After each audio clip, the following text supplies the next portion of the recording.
shocking the body and using muscle confusion tactics is bro science of the highest order. Sadly, I will admit it was bro science that I definitely subscribed to back in the day. I would be switching up my workouts, switching up my exercises, trying to confuse the muscles at every opportunity. I even saw a little bit of a snippet on YouTube from Arnie saying that the body knows that you're going to the bench press first, and then you're going to go and do some flies, and then you're going to go do some incline bench pressing. And therefore, your body knows this, and therefore shocking the body, shocking the muscles, forces them into adaptations and forces them to grow. It all sounds logical. Fuck, Arnie was fucking saying it, so it's got to be right. Hey, but in actual fact, it is just Bro Science 101 straight out of the Bro Science Bible. Now let's look into why it's actually bollocks and why it's a myth and why you should not really worry about shocking the muscles. And also, how frequently should you change your exercises if you don't need to shock the muscles? That's a bad Arnie impression, I know. Cool, so I'm Simon Mitchell, online body transformation coach and founder of I Am Paradise Fitness.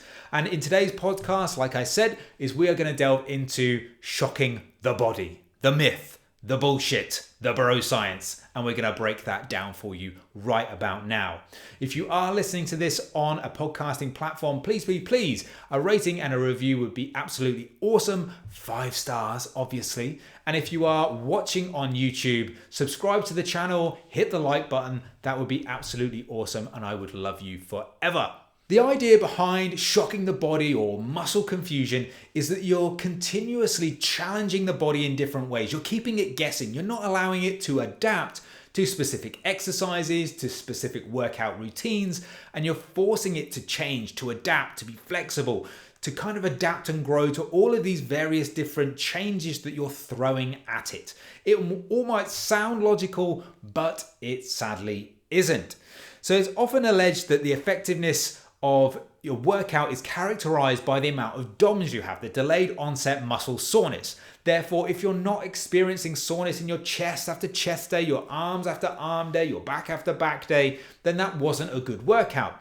Now, switching up exercises frequently can get you that soreness feeling, which is why a lot of bros kind of prescribe to this theory, because I switch the exercise around, I feel super sore, I love that soreness feeling after a workout, tells me I've done something good, therefore I do need to shock these muscles. Arnie was fucking right. What a motherfucking legend he is. But sadly, hypertrophy is not measured by the amount of soreness that you have after a workout. Now, yes, if you're never ever getting sore after a workout, maybe that's a sign that you need to either do a bit more, maybe a bit more progressive overload, something like that. But you don't need to be continuously sore after each and every workout in order for that to have been an effective workout from a hypertrophy point of view. So measure everything by levels of soreness is the wrong way to go about measuring your progress. And if you are doing that, it can lead you down the wrong path. So the bottom line is you can't confuse your muscles. They don't have a brain. They don't have the ability for cognitive thought.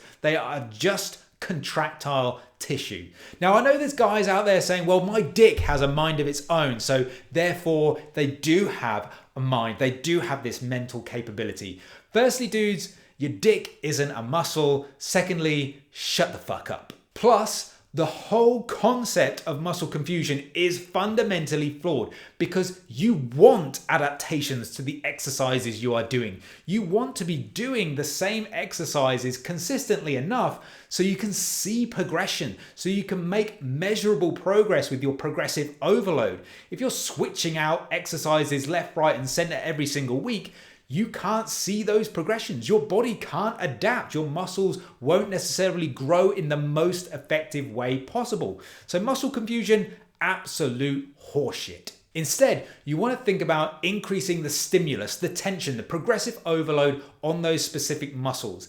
And when you're measuring that by the number of reps you're doing, sets, the amount of weight you're lifting, and your technique, doing that with a set of exercises that you look to progress on a weekly and monthly basis is the best way to do that. Do not think that switching your exercises every 5 freaking minutes is the best way to approach hypertrophy. And I know what some of you are thinking out there. You're thinking, well, Simon, you ain't that jacked. Arnie's fucking Mr. Olympia multiple times over, so what the fuck do you know? Well, the thing is that facts aren't driven by bicep size. They're driven by evidence. And luckily, we have some of that. This study from 2019 showed that muscle confusion isn't a thing. They basically took a unilateral exercise, worked one leg in a confused way and one leg in a normal way. And there was no difference in hypertrophy between either the regular leg or the fucking confused leg. So you can see that muscle confusion just isn't a fucking thing. It just isn't something you should even be contemplating worrying about when it comes to your training programming. And that leads us on to the question of, well, how frequently should you change your exercises? If you don't need to shock the body into adaptations and things like that, okay, what should you do when it comes to adjusting your training programming? How frequently should you change those exercises? And it's a good question. So let's get into answering that one. To me, there are 3 tiers of exercise, and I would start to categorize your training program based on these tiers. Now, the first tier is like the top tier. That's like the gold standard. This is the type of exercise that aligns really well with the muscle. It has a great resistance profile compared to the strength curve of the muscle that you're training. And also it fits you really, really well. And it is really channeled towards the specific goal you're trying to achieve. That to me is an A1 movement. That should probably be in your program 90% of the time. Doesn't really need to change. Again, think about, it's not necessarily about all these external things about what exercise is, it's about what's happening internally with those muscles. Are they being challenged in the best way possible for you to achieve the goal that you've set yourself?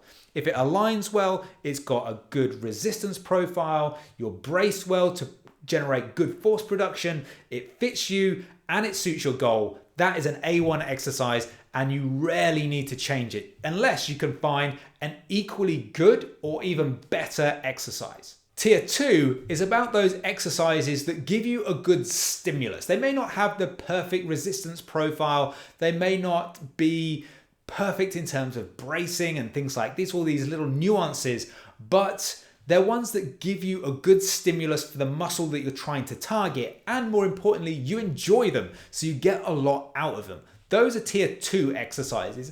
And maybe I would keep those in your program for like an 8 to 12 week cycle. Keep those in your program, switch them out if you can find something comparable or maybe even slightly better, like I said before. But again, you can cycle through those, but keep them in on like a medium term basis. And then you've got tier 3, which I would call like inconsequential exercises. So maybe they are ones where you're just doing some tricep extensions just to keep a minimum amount of volume in your training program. Maybe triceps for this particular 12-week block of training isn't a priority for you, but you're doing some tricep extensions just to maintain muscle mass. Therefore, you could probably interchange lots of different tricep exercises and it wouldn't really matter. Maybe you want to change those every 4, 8 weeks, whatever it may be. They're kind of, again, like I said, inconsequential. They're not super important for your goal, and there's lots of other exercises that could do the same job. So they would be the 3 tiers of exercise I would look at. I would start to categorize your training program in, okay, these ones are super important, want to keep them in my program pretty much at all times and try to make consistent progress on those. I've then got some that create a really good stimulus, really feel them work in the muscle, but maybe they're not the perfect exercise, and that's okay. And then you've got tier 3, which is okay, they're not necessarily aligned 100% towards my primary goal, but they're in there just for a little bit of maintenance on some specific muscle groups, and therefore I can interchange those a little bit more frequently. That's how I would approach training programming, and that's how I would approach it for any of my clients as well. So hopefully this podcast has given you a good bit of insight into, firstly, muscle confusion and how it is actually just bollocks, and how you can actually start to take your own training, think about it in a little more logical way so that you are making progress, you are changing exercises. If you want to have a little bit of variety in your programming, that's absolutely fine. But don't just go chasing different programs because you want to be entertained or anything like that. Basically, you need to keep some level of consistency to see that progress. That's what you need to bear in mind. So hopefully you enjoyed this episode of the podcast. Like I said before, if you did, a rating, a review would be absolutely awesome. And if you want to download some free resources, I've put some links in the show notes so that you can get access to a free online calorie calculator. So maybe you're someone who is trying to lose some body fat. Maybe you're trying to get in a calorie surplus to build muscle. And you're trying to figure out how many calories you should be eating in order to achieve those goals. So if you click that link, you'll get access to a free online calorie calculator to do exactly that. Once you put all your details in there, it'll probably take you less than 60 seconds to figure out how many calories you should be targeting, and then you'll be on your way to achieving your goals. You can also download a free calorie guide. So for example, if you are someone who gets a little bit confused when it comes to calories, macros, food labels, maybe even sugar alcohols and all that sort of stuff, then the calorie and macro guide is going to be perfect for just what you need. Plus, I'll also send you a free 4-week beginners training program if you want to get kickstarted in the gym and kind of not really have to think about too much what you need to do. Plus, if you are someone, maybe you just want to skip all of that and say, hey, Simon, you sound like a cool dude. You know what you're talking about on this nutrition training lark. I want to skip all this frustration. I've been trying for months, for years to try and build the body that I really, really want, but I'm kind of sick of always going in the same loop and never really getting there, frustrated with that whole process. If you want to skip all of that and you want me to help you hand in hand achieve your goals, look after your nutrition, look after your training, and help and guide you along the way, then there's a link to my online coaching program, The Lean Life Method. You can find out more about that, and you can also schedule a free consultation call with me to find out more about how basically I can help you get from where you are now to where you want to get to. So feel free, click that link and check it out. But for now, all I'm going to say is thanks so much for listening. Thanks so much for watching. Keep living the lean life, and I'll see you for the next episode of the show.